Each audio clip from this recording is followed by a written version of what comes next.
Hope so that you all will be just good in health, and again we just welcome you all at Target IS के online platform में, और I just mean that Target IS के YouTube channel में आप सभी का स्वागत है। और in the sequence of wise that today we have one more concept, एक कॉन्सेप्ट और बचता हमारे पास जिसे हम लोगों ने अभी नहीं पढ़ा है, और कंप्लीट जो भी कॉन्सेप्ट हैं किसके इम्पेरेटिव के हैं उसको हम लोगों ने कर लिया है। ठीक है, अब ये जो कॉन्सेप्ट है इसमें भी क्या है, कुछ बहुत ज़्यादा इसमें इशू नहीं है, बहुत इजी सा कॉन्सेप्ट है। सो उसे अपन लोग आज के वीडियो में इसको अपन कंप्लीट कर लेते हैं। ठीक है, so let's start the video. ये आज का जो कॉन्सेप्ट वॉइस का है बेस्ड ऑन इम्पेरेटिव सेंटेंस, वो है क्या कि जैसे आप अभी तक क्या कर रहे थे, सपोज कि यदि मैं यहाँ पे लिखता हूँ राम विल ईट मैंगो। ठीक है, क्या लिखा मैंने, राम विल ईट मैंगो लिखा हुआ है, राम विल ईट मैंगो। तो इसका आप कैसे बनाते थे, यही ऐसे बनाओगे, यानी आप इसको कैसे बनाओगे, mango will be eaten by Ram, ऐसे बनाते थे आप इसको। फाइन, ये कुछ इस प्रकार से बनता था। अब अपने को करना क्या है, अपने को वॉइस बनाना है किसके, परफेक्ट।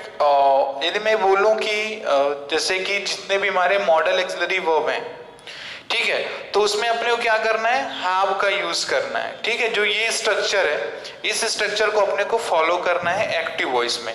क्या रहेगा, सब्जेक्ट दिया होगा, यहाँ पे आपका मॉडल एक्सिलरी वर्ब दिया होगा, प्लस हैव का यूज होगा, देन इधर पे आपका थर्ड फॉर्म होगा, और फिर क्या होगा, ऑब्जेक्ट दिया होगा। ठीक है, तो ये चीज आपकी हुई वहां पे। अब इन चीजों को आपको थोड़ा सा ध्यान देना है। ठीक, कैसे करेंगे हम, sir subject model auxiliary verb have plus third form of the verb and object. For example यदि मैं यहाँ पे लिखता हूं राम विल हैव, सॉरी ये मैं यहाँ पे लिखता हूं Ram could have eaten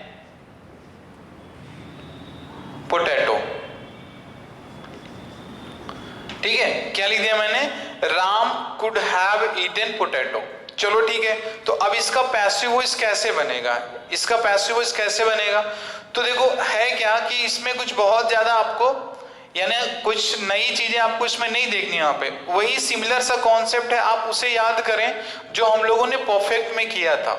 perfect में हम लोगों ने क्या किया था कि ये वाला जो इतना स्ट्रक्चर जो आपको दिख रहा है, ये हैव और ईटन, ये देखो ये आपका परफेक्ट का है कि नहीं है, ये हैव ईटन वाला जो सीन है ये परफेक्ट का है कि नहीं, ऑब्वियस सर ये परफेक्ट का सीन है। अब इसको करना क्या है, अपन इसको देख लेते हैं, इसे करना क्या है, सर ये परफेक्ट का सीन है। ठीक है, अब इस परफेक्ट के सीन में सर क्या करना, हम लोग जैसे जो ये अपना रहता था, जो भी परफेक्ट ने हम लोगों ने पढ़ा था, तो उसमें अपन क्या करते थे, सर जो रहता था परफेक्ट का, तो उसमें अपन क्या करते थे, हैव के साथ बीन को यूज कर लेते थे, और फिर वही सर थर्ड फॉर्म का यूज करते थे। तो यानी जो ये हैव ईटन लिखा है, तो इसका पैसिव क्या बन जाएगा, हैव बीन ईटन बनेगा कि नहीं बनेगा, से यस और नो, हैव बीन ईटन बनेगा कि नहीं बनेगा, ऑब्वियस हैव बीन ईटन इसका बनेगा वहां पे। क्लियर, चलो ठीक है, तो अब इसको अपन देखते हैं वहां पे क्या करना है। यानी मेरा कहने का मीनिंग क्या है कि जब कभी भी मॉडल एक्सिलरी वर्ब, ठीक है, मॉडल एक्सिलरी वर्ब आपका एक्टिव वॉइस में दिया गया है, और उस मॉडल एक्सिलरी वर्ब के बाद हैव का यूज हुआ है, किसका यूज हुआ है, हैव का यूज हुआ है, इस हैव का यूज हुआ है मॉडल एक्सिलरी के बाद। तो अब जब मॉडल एक्सिलरी के बाद हैव का यूज हुआ है, तो ऑब्वियस पता है कि सर जब इसका वॉइस चेंज करेंगे, आई मीन टू से जब इसको हम लोग किसमें करेंगे, इसको हम लोग जब पैसिव वॉइस में करेंगे, तो ये क्या हो जाएगा, सर ये हैव के साथ बीन भी ऐड हो जाएगा, होगा कि नहीं होगा, ये हैव के साथ हमारा बीन भी ऐड हो जाएगा। तो यानी कहने का मीनिंग क्लियर है कि सर यदि हैव कहीं पर भी दिखता है अपने को एक्टिव वॉइस में, तो उसका जब आप पैसिव वॉइस बनाएं तो आपको क्या यूज करना है, you need to use there been, यानी आपको वहां पे बीन का यूज करना पड़ेगा। ठीक, चलिए, तो ये समझ में आपको आया होगा। कुछ भी हो आपका हो सकता है, मैं यहाँ पे लिख सकता हूँ जितनी भी चीजें हैं, मैं सारी चीजें यहाँ पे आपको लिख बता सकता हूँ। यहाँ पे सपोज दैट कि जितने भी मॉडल हैं आपके, ठीक है, मैंने बोल दिया ये कैन हो गया, ये मे हो गया, ये माइट हो गया आपका, ठीक है, ये शुड हो गया, और ये आपका वुड हो गया, ठीक, क्लियर, आपका ये वुड हो गया, फिर आपका ये मस्ट हो गया, ठीक है, विल हो गया, सेल हो गया, ठीक है। इनके बाद यदि क्या लगा हुआ है, यदि इनके किसी के बाद भी हैव लगा हुआ है, हैव लगा हुआ है, तो जो हेल्पिंग वर्ब और जो मेन वर्ब होगा ना, तो वहां पे आपको क्या करना है, there you need to just use only a word that is a been. किसका यूज करना है, बीन का यूज करना है, ठीक है। तो इन वर्ड्स को आप याद रखें, can, could, may, might, must, would, should. इनके बाद यदि हैव आता है तो हैव के साथ आपको बीन का यूज करना है, ये आप इसको क्लियर रखें सभी वहां पे, ठीक है। तो चलिए अब हम लोग आते हैं थोड़ा सा कुछ एग्जांपल के थ्रू इनको समझने का ट्राई करते हैं, और वो एग्जांपल के थ्रू हम लोग कैसे करेंगे इसको अभी देख लेते हैं। चलो फाइन, अब ये हुआ अपना पहला सेंटेंस, मैंने यहां पे लिखा यू शुड हैव, ये मैंने लिख दिया you should have written a book, ठीक है। क्या लिख दिया मैंने, you should have written a book. चलो अब इसका पैसिव वॉइस बनाना है सर, तो इसका पैसिव वॉइस हम लोग कैसे बनाएंगे, ये ऑब्जेक्ट है तो इसको हम लोग लिख दिए यहां पे, यानी सर जो पैसिव वॉइस का सब्जेक्ट क्या बन गया, अ बुक बन गया। तो सर ये अ बुक हुआ, अ बुक हो गया, शुड हैव को लिखेंगे एज इट इज, ये हो गया आपका शुड हैव हो गया। क्या बोला था मैंने ऐड करने के लिए, बीन बोला था मैंने ऐड करने के लिए, तो क्या करोगे, अ बुक शुड हैव, ये इधर पे हो जाएगा बीन, क्या हो जाएगा, बीन हो जाएगा।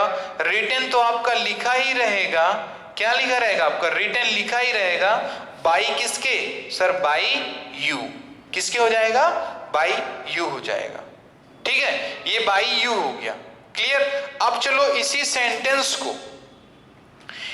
सेंटेंस को यदि हम क्या करते हैं सर, यदि इसी सेंटेंस को हम इंट्रोगेटिव बना दें, तो यदि मैं यहां पे जैसे लिखा हुआ है आपका, देखो शुड यहां पे लिखा है यू शुड, तो यदि मैं शुड को यहां पे लिख देता हूं पहले, यू के पहले यदि मैं यहां पे लिखता हूं शुड को इधर पे, ठीक, यदि मैंने शुड को यहां पे लिख दिया और ये हैव आपका यहीं पे लिखा है, तो अब आप बताना कि सर इसका वॉइस, इसका पैसिव कैसे बनेगा।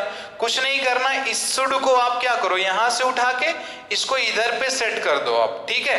तो अब ये क्या बन जाएगा, should a book have been written by you, ठीक है, have been written by you हो जाएगा। तो कुछ इस प्रकार से इसके कॉन्सेप्ट चलेंगे वहां पे, यानी अपने को क्या सब कुछ सर पुराने ही कॉन्सेप्ट में तो वेस्ड है, कुछ नया तो है नहीं वहां पे कि कुछ भी करो आप वहां पे, बस आप टेंस वाले जो वॉइस आप पढ़ रखे हो ना, उसको आपको अपने माइंड में रखना ही रखना है वहां पे, क्योंकि यदि आप उसको नहीं रख रहे हो तो नो डाउट आपको प्रॉब्लम जाएगा, ठीक है, आपको प्रॉब्लम जाना ही जाना है वहां पे, क्लियर। तो ये हुआ अपना, चलो ठीक है, अभी आगे हम लोग देखते हैं इसमें और सर क्या कैसे कर सकते हैं, ठीक है। तो अब जैसे मैंने यहाँ पे लिख दिया, सपोज मैंने यहाँ पे लिख दिया Mohan and Shyam must have told a story, ठीक है, ये हो गया told a story, Mohan and Shyam must have told a story. अब चलिए इसको कैसे करेंगे, इसको अपन देख लेते कैसे करेंगे सर। तो यहां पे देखो क्या लिखा हुआ है, यहाँ पे अ स्टोरी लिखा हुआ है, तो अब क्या करो आप अ स्टोरी को लेके आओ पहले आप, यानी सर ऑब्जेक्ट के जो ऑब्जेक्ट है वो पैसिव वॉइस के सब्जेक्ट में जा रहा है, तो ये क्या हुआ आपका अ स्टोरी हुआ या नहीं, ये हो गया आपका अ स्टोरी, ठीक है। क्या लिखा है, मस्ट हैव लिखा हुआ है, तो फिर आप क्या लिखोगे, a story must have, told का तो टोल्ड ही रहने वाला है, ये हो गया told, a story must have told by Mohan and Ram. कहो समझ में आया कि नहीं, से यस और नो, समझ में आया कि नहीं। तो देखो इस टाइप के भी सेंटेंसेस आते हैं आपके पास वॉइस में, so that this concept also be in your mind, ये कॉन्सेप्ट भी आपके माइंड में होना चाहिए, ठीक है। तो ये हुआ आपका ऐसे यहाँ पे, ठीक, चलो वेरी गुड, ये आप इसको कर लोगे, कोई इसमें इशू नहीं है। अब मैं कहता हूं कि थोड़ा सा आप देखना, यदि मैंने यहां पे लिख दिया माइट हैव स्पोकन, ठीक है, सपोज करो मैंने लिख दिया माइट हैव स्पोकन, और मैंने यहां पे लिख दिया, सपोज करो कि मैंने यहां पे लिख दिया वुड हैव बॉट ठीक। अब इसमें बोलूं कि इसका बताओ पैसिव वॉइस क्या बनेगा, तो ऐसा तो देखो माइट और वुड के साथ तो कुछ नहीं है सर। जहां पर क्या है सर, आपका माइट लगता है सर, माइट सिंगुलर के साथ भी लगेगा, प्लूरल के साथ भी लगेगा, तो बहुत इजी सा कॉन्सेप्ट है। माइट हैव स्पोकन लिखा है, वुड हैव स्पोकन लिखा है, कुछ नहीं करना, बस एक वर्ड का यूज करिए जिसे अपन क्या कहते हैं, बीन कहते हैं। ये लो, इसका बन गया पैसिव। अब ऑब्जेक्ट और सब्जेक्ट का प्लेस तो इसको रिप्लेस कर ही लोगे वहां पे, तो इसमें तो कुछ बहुत बड़ा नेसेसिटी है नहीं कि that you have to study extra, कुछ आपको इसके लिए एक्स्ट्रा करना पड़ेगा। हाँ, one thing you must have to do, practice तो करनी पड़ेगी इसकी, नो डाउट। प्रैक्टिस करोगे तो ही क्या होगा कि आप में एक्सेल आएगा, और आप में नहीं बोलते कि जो पॉलिश होगा तो ही शाइनिंग आएगी वहां पे, तो प्रैक्टिस तो करना ही करना पड़ेगा इसके लिए। क्लियर? चलो ठीक है, अच्छी बात। हाँ, अभी अब क्या करते हैं, ऐसे ही करके बहुत सारी प्रैक्टिसेस आप कर लेना इसकी। और प्रैक्टिसेस क्या कर लोगे कि मॉर्निंग में मैंने आपको बोला ही है कि मॉर्निंग में I will just upload the video for you actually, है ना, so that you can just make the practice, there must not be any type of problem. मतलब कहने का मीनिंग क्या कि आप उसको प्रैक्टिस कर लो और वहां पर किसी प्रकार की कोई प्रॉब्लम नहीं होनी चाहिए। ठीक है, चलिए अच्छी बात है। अब यहाँ पे लिटरली यदि मैं देखूं तो हम लोगों ने टेंस का भी क्लियर किया, बोलो क्लियर किया कि नहीं किया सर? इंपैरेटिव भी हम लोगों ने कर लिए सर, इंपैरेटिव भी कर लिए, ठीक है, और हम लोगों ने हाँ इंपैरेटिव और टेंस में कर लिए, इतना ही तो था आप में, और कुछ नहीं था। इंट्रोगेटिव वगैरह इसमें भी बन जाएंगे आपके, इंट्रोगेटिव इसमें भी बनते हैं आपके वहां पे। ठीक है, WH वर्ड से एक इंट्रोगेटिव बनता है, एक बनता है आपका एस और नो से इंट्रोगेटिव बनता है। तो जो इस जितने भी टाइप के मैंने आपको कॉन्सेप्ट्स कराए यहाँ पे, so those all concept must be in your mind, because क्योंकि कमिंग डेज में क्या, you will be given the practice, you will be given the practice.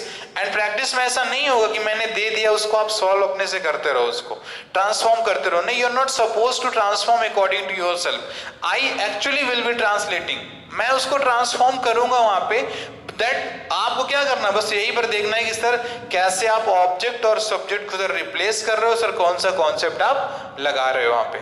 ठीक है, चलिए वेरी गुड, अच्छी बात है। अब अपने को क्या करते हैं, थोड़ा सा एक चीज देख लेते हैं अपन, हाँ, जो चीज अपनों को देखना है, ये जो था बीइंग और बीन, तो ये क्लियर है कि नहीं? पहले ये बताओ कि सर बीइंग कहां पे लगाओगे और बीन कहां पे लगाओगे, यानी पैसिव वॉइस में किस टेंस का सेंटेंस होने पे हम लोग सर बीइंग का यूज करते हैं, और सर किस प्रकार का सेंटेंस होने पे हम लोग बीन का यूज करते हैं। तो मीनिंग इज क्लियर कि सर जब कभी भी कॉन्टिन्यूअस होगा किसी भी टेंस का, तो उसमें हम क्या करेंगे सर, हेल्पिंग वर्ब के बाद बीइंग का यूज करना है, और इस बीइंग के बाद अपने को थर्ड फॉर्म का यूज करना है। यदि सर परफेक्ट होता है किसी का, तो करना क्या, आपको बीन का यूज करना है हेल्पिंग वर्ब और मेन वर्ब के बीच में।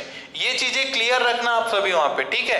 अब आप ही बताना कि सर किस टेंस में अपन कॉन्टिन्यूअस की हेल्पिंग वर्ब का यूज करते हैं। तो कोई दिक्कत नहीं सर, यदि एक्टिव वॉइस, ध्यान देना, यदि एक्टिव वॉइस आपका किसी भी टेंस के इंडेफिनिट का है, किसी भी टेंस के इंडेफिनिट का है, तो उसका पैसिव वॉइस जब आप बनाओगे तो उसी टेंस का क्या करना है आपको, उसी टेंस के कॉन्टिन्यूअस की हेल्पिंग वर्ब का अपन यूज करेंगे। किसका यूज करेंगे? कॉन्टिन्यूअस की हेल्पिंग वर्ब का यूज करेंगे, ठीक। और बताना कि पूरे के पूरे वॉइस में मेन वर्ब का कौन सा फॉर्म यूज होगा, तो सर मेन वर्ब का थर्ड फॉर्म यूज होगा सर कंप्लीट वॉइस में, ठीक है। कंप्लीट वॉइस में मेन वर्ब का थर्ड फॉर्म यूज होगा, और तो इसमें कुछ है नहीं ज्यादा वहां पे, ठीक। चलो, तो ये भी क्लियर हुआ आपका, ठीक है। होप सो दैट आपको समझ में आया होगा यहाँ पर। ये तो करना क्या है, आपको ध्यान देना कि जो आज का जो बेसिक अपना कॉन्सेप्ट था, तो सर वो पूरी तरह से किस में बेस्ड था सर वो बेस्ड था सर कि जब कभी भी हमारे पास मॉडल एक्सिलरी वर्ब दिया गया है, ठीक है, हमने बोला कि हमारे पास sir model auxiliary verb sentence में दिया गया है, ठीक है। अब सर मॉडल एक्सिलरी वर्ब दिया गया है प्लस हैव का भी यूज कर दिया गया है। सोचो कि ये कुछ इस प्रकार का स्ट्रक्चर दिया गया, इसका पैसिव क्या बनेगा? तो आप क्या करोगे सर, यहीं पे सर आपका ये मॉडल ऑक्सिलरी वर्ब होगा और सर ये हैव ऐसे ही लिखा होगा, इसमें आपको ऐड क्या कर देना है, इस बीन को ऐड करना है। देखो यहाँ पे वॉइस में कुछ भी चेंज नहीं हुआ है, वॉइस में चेंज यहीं पर हुआ है। और ये कॉन्सेप्ट तो आप ऑलरेडी टेंस में भी पढ़ रखे हो कि नहीं पढ़ रखे हो? टेंस में पढ़ रखा है कि नहीं पढ़ रखा है? Obvious, you studied the concept in the tense chapter, उसको अपने टेंस के चैप्टर में पढ़ा था जब हम लोग वॉइस के क्वेश्चन कर रहे थे। सो ठीक है, कुछ इस टाइप की सारी चीजें ये होंगी वहां पे। अब मैंने आपको जो बताया था, एक चीज मैंने आपको क्या बताई थी कि कभी भी थर्ड पर्सन प्लूरल नंबर यदि होता है, थर्ड पर्सन प्लूरल नंबर को अपन क्या करते हैं, अपन कभी भी ऑब्जेक्ट की प्लेस में नहीं यूज करते, ऑब्जेक्ट के प्लेस पे नहीं यूज करते, इसको याद रखना, ठीक है? ऑब्जेक्ट के प्लेस में नहीं करते हैं इसको, ठीक है? इस चीज को क्लियर रखिएगा आप सभी, ठीक? चलो वेरी गुड, समझ में आया होगा आपको ये सारी चीजें वहां पर। अब कुछ भी ले लो आप वहां पे ना, जैसे मैंने बोल दिया Mohan may have completed the exam, suppose करो, कुछ भी सेंटेंस बनाते रहो तो क्या बनेगा आपका वहां पे, the exam may have been completed by Mohan, बन जाएगा कि नहीं बन जाएगा? ऐसा कुछ है नहीं कि जो आपसे ये ना बन पाए यहाँ पे वॉइस में, क्योंकि वॉइस में हम लोगों ने approx every type of question को हम लोगों ने कर लिया है, कुछ एक्सेप्शंस है कुछ वहां पे, तो एक वीडियो में आपको वो भी क्लियर हो जाएगा। It means that only just single video required for the voice completion, यानी वॉइस के कंप्लीशन के लिए सर अब केवल सर एक ही वीडियो का रिक्वायरमेंट होता है, that we also complete in our next class, ठीक है? उसको भी हम लोग क्या करेंगे, अपनी नेक्स्ट क्लास में कंप्लीट कर लेंगे। सो होप सो दैट आपको ये सारे जो कंप्लीट कॉन्सेप्ट्स हैं ये आपको प्रॉपरली अंडरस्टूड हुआ होगा, ठीक है? अब क्या करना है आपको, वॉइस में आपने जो जो पढ़ा है, जो जो कॉन्सेप्ट पढ़ रखे हैं आपने, उन सभी को क्या करना है, एक अपने पास क्या करो, उसकी लिस्ट को बना लो और according to that list you just prepare to just transform the sentences from active into passive, ठीक है? इस चीज को आपको करना है वहां पे, clear? So just keep in your mind, think is very clear, इसमें से उससे ऊपर कुछ भी नहीं है वहां पर, ठीक है? अब ऐसे जैसे अपन ने वॉइस को किया ना बहुत इजी मैनर में, धीरे धीरे कर क्या करेंगे अपन, जो हमारे स्पीच आते हैं ना, समझ लो, नरेशन को भी अपन कंप्लीट कर लेंगे वहां पे, ठीक है? फिर सब्जेक्ट वर्ब एग्रीमेंट भी हम लोग करेंगे वहां पे, सारी चीजें ही करेंगे जो अपने एग्जाम पॉइंट ऑफ व्यू से इंपॉर्टेंट है, ठीक है? सो ओके क्लास, आज के लिए कुछ इतना ही रखते हैं, ठीक है? फिर मिलते हैं नेक्स्ट क्लास में, ठीक? तब तक के लिए सभी को have a cheerful day and just enjoy the class. Thank you class.